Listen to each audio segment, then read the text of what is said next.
Alright, so as per request, this is going to be the Seiko tutorial on how to modify it into different configurations. In this particular case, you're going to be using the SNK809, which is the same thing as the SNK807, just with a different strap and dial color.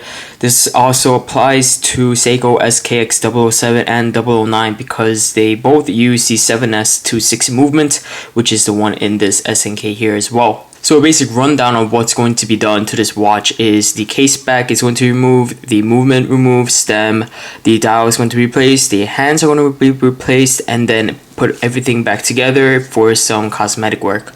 For this tutorial, I am not going to be replacing the crystal here, I'm going to be keeping it, but you can replace the crystal with a simple tool. This is the tool used to replace the crystals. This is a crystal press. It's made up of several size dies that you screw on to push out the crystal and push it back in. I am not going to be replacing the crystal for this mod once again, so you're not going to see this in the video, but I will annotate somewhere in the video when this step is going to be taken if you wish to replace the crystal. So obviously this is the completed project. This is after I have done the mod, but we are going to get into how to do this right now.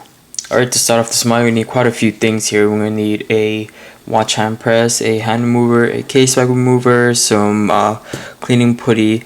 This one is called Rodico, some tweezers, a flathead screwdriver, a wooden toothpick, which I'll get to in just a second here, something to remove these spring bars, electrical tape, scissors with some plastic covering, air blower, and optional is a Dremel with some polish compound, a loop, and the polishing wheel. And obviously you're going to be needing your replacement hands and dial along with the watch that you're going to be modding. And lastly, I forgot to mention something to cover your hands from the fingerprints. Okay, so the first step we're going to be doing is to remove the band that's on the watch. It's very easy to do. This is just like any other simple strap replacement. You get your spring bar tool and you take off the strap. And so once the strap is off the watch, the next step will be to remove the case back. And what I'm going to be using is a case back remover. I have it wrapped around some duct tape, so it provides a little bit more of a handle for me to hold on to. Now you want to be really careful with this step because you can slip the tool and risk scraping or scratching the case back. And what I like to do is put some electrical tape around the case so that I don't damage it in case a slip does happen.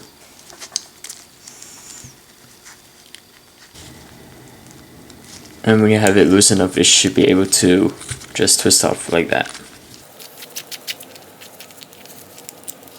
And there we have it. So I'm going to move the case back to the side here. And here is the actual movement. The next step will be to remove the winding stem, or just the stem in this case. So in order to remove the stem, there is a little lever that you push down on as you slide off the stem. If you look at the little divot right here where the toothpick is pointing at, you would just push that down and the stem will slide right off. So the reason why I'm using a toothpick is because it won't be hard enough to scratch anything that it touches inside the movement.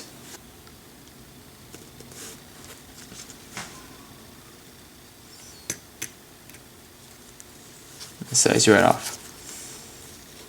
So after the winding stem is out, what I like to do is get a little bit of electrical tape and just tape the rotor onto a flat surface of the movement so that it stops winding. This will ensure that you have a stable seconds hand for when you're dealing with that.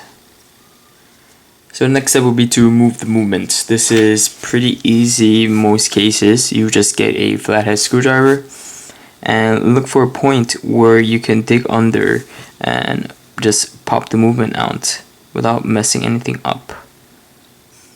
Sometimes you just fall right off when you turn it backwards, but in other cases it will be kind of stuck in there, so you have to pry it out just a little bit. There you go.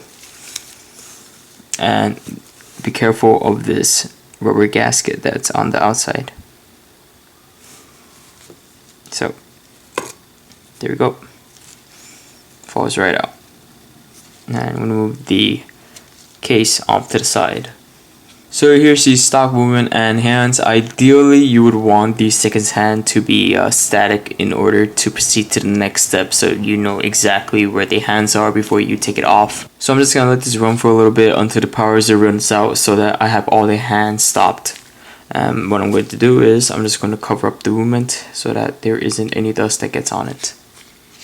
So now the power reserve has finally run out and the seconds hand stopped moving.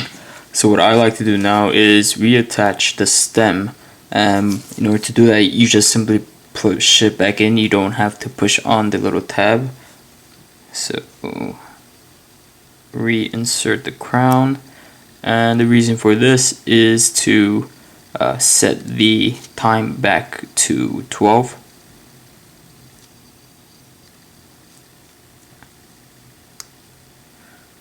So let's see, 1, 2, and setting it back to 12 makes it easier for you to know what position the hands are in when you're installing the new hands. So to take out the hands, we have to remove the stem once again. So in order to do that, I'm going to push down on the tab and slide the crown right off. So before removing the hands, you want to protect the dowel from getting damaged from the hand remover. And what I do is I cut out a little piece of plastic like this. Now you can get a specified tool for this that they sell from Bergen, I believe. But instead of just buying it, I made a makeshift one from a plastic little bag here. So what you do is you would slide this right under the hands so that it's touching the dial. So something like that. And now I'm going to get the hand remover. There's a lot of types of hand removers that you can use, but this one is just the Presto hand remover that a lot of people used to call it because it gets rid of all the hands up at once. So you just push on both sides and you see how the hands will just come out.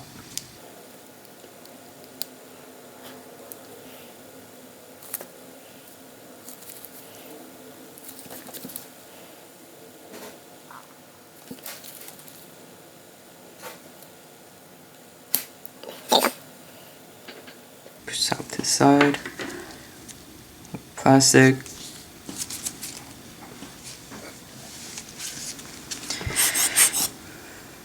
We have it undamaged. Store dial in case you want to use it. So the next step will be to move the dial, and it's a lot easier than moving the hands.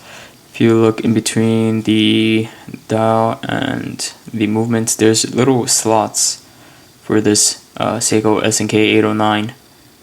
And what you would do is you get a flathead screwdriver and you just slightly lift it off.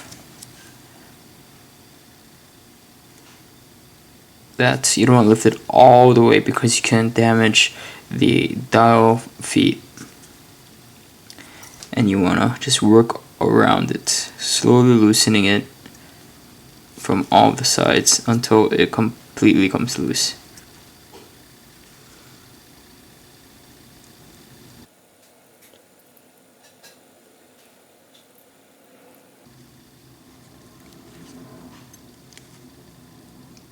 There we go. So here it is optional to remove the day date feature. I just keep it on. I don't want to risk anything or any damage to the internals. It doesn't really matter if this is still in the movement. So in case you lost track of where the 12 o'clock and the 6 o'clock position is, an easy way to tell is by locating the hole for the crown. That's going to be your 4 o'clock or 3 o'clock position. So in this case, this is my 4 o'clock position.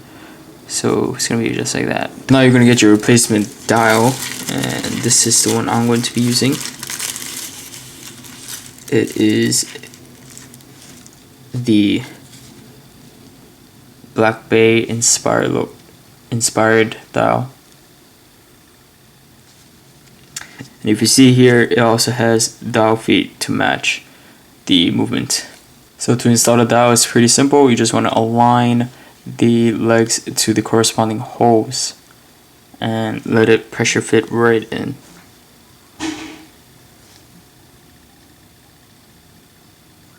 Now this is completely optional, but if you are trying to make sure that the dial is completely flush onto the case, you would use the jeweler's soup in this case to see the minuscule gap in between if it exists.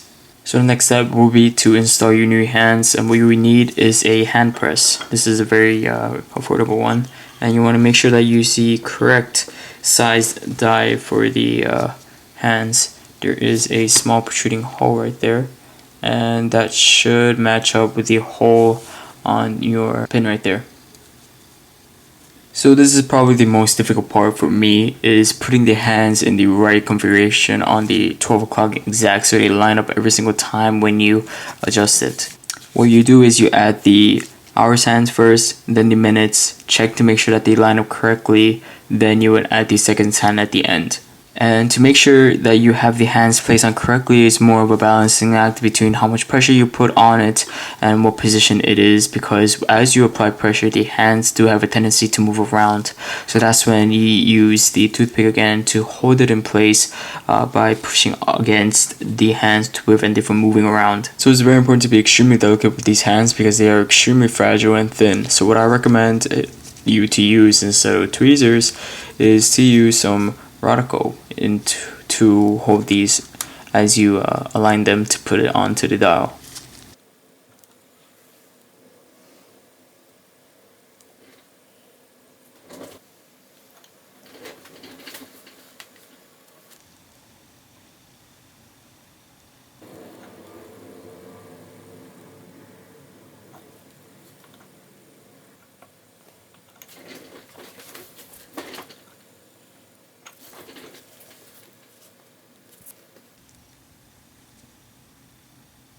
So I have the hands stacked up nicely, and the way I checked that they stacked up properly is by using the Jutsu, which comes in extremely handful, to see that the hands aren't touching in between each other.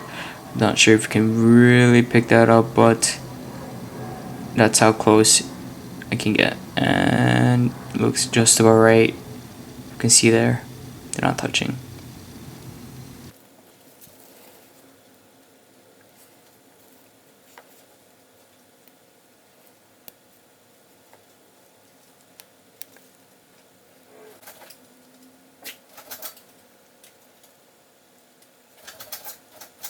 Okay, so once you know that the hands are lined up properly, it's time to add the seconds hand.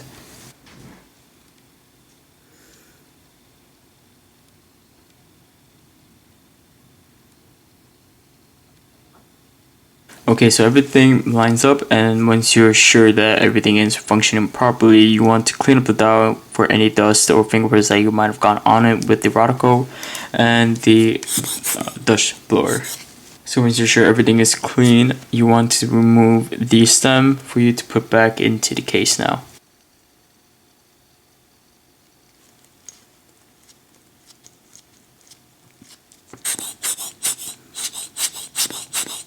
So make sure you clean off any of the dust that might have gone underneath of the case. Line it up with the dial.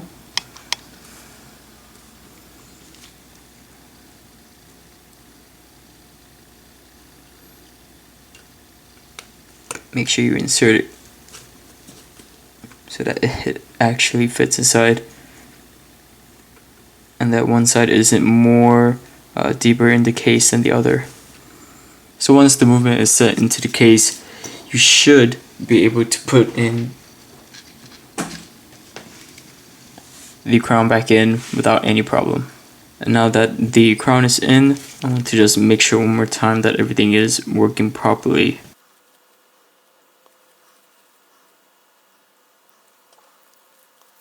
So once everything is functioning properly, you can finally remove the electrical tape.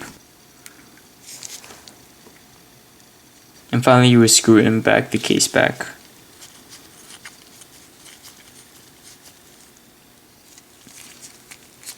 And you have just completed the mechanical aspect of your mod. So the rest of this mod is just going to be some cosmetic work. Everything else is pretty much done. You can wear this watch as is. There's nothing left to be done in terms of building it. You can already see I have it on this strap here just to show you what it would look like once completed. This isn't a bad finish. Everything is matte. It goes nicely. I think it's pretty good. But if you do want to take an extra step and do some cosmetic work, then proceed to the next step. So what we're going to be doing is polishing up this bezel portion here to give it a contrasting finish opposed to the matte base. So what I use for this is the Dremel tool that we mentioned earlier. This one is a used tip. You can see how dirty it gets after one use. This is for a previous mod, but we're going to be using a new insert. So we need one of these and some polishing compounds, and I have the Dremel one. This one works pretty well. You can use any polishing compound. I just happen to have the 421. So since the rotary tool tends to spread the compound everywhere and it does stain, I'm just going to be showing you how to do it just for a little bit and then move on to somewhere else where I won't be as scared of the polished compound spreading everywhere. So the bracelet is off, and now we're going to be replacing the tip on my Dremel tool here. It's very easy. You just rotate it off. And now we're going to load some compound onto the tool here.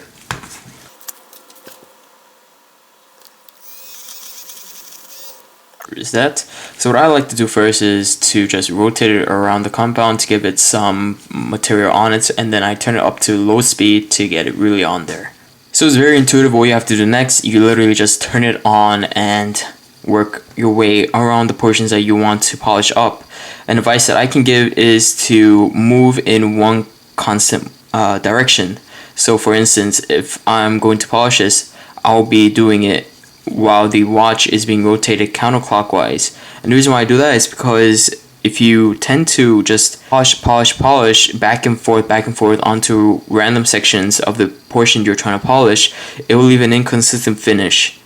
And so turning it in one constant direction while you polish will ensure that you have a single direction and it polishes out evenly. I'm going to turn up into the highest speed and just begin polishing.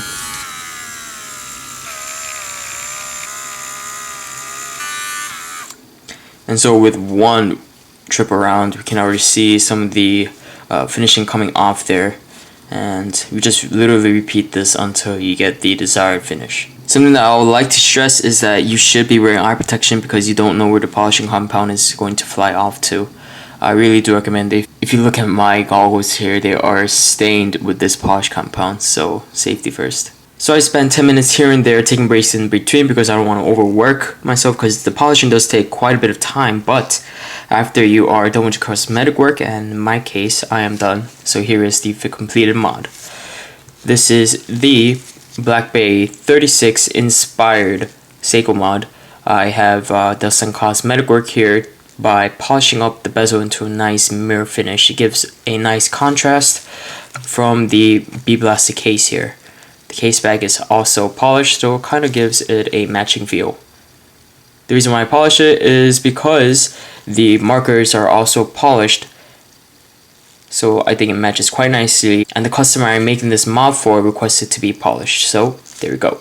So the most important thing about this mod is to be patient and take your time. You are working with very limited pieces, especially the hands. You don't want to put too much pressure, once again, because that is a huge problem that many people go through. If you put too much pressure on the hands while you're pressing it in, you will run the risk of bending them. And of course, always make sure that you have thoroughly cleaned out the dial and the crystal for any smudges and dust, because once you put it all together, you will notice it. I can't stress how many times in my previous mods that I had to disassemble it because I noticed that there was a blemish inside after I screwed in the case back. So I hope you guys did enjoy this tutorial. If you did, please make sure to give this a like and subscribe to this channel if you want to see more videos like this. If you have any mod requests, please do feel free to leave that in the comment sections below as well. And if you do have a mod that you would like me to make, please do let me know. I'll be more than happy to discuss with you via email.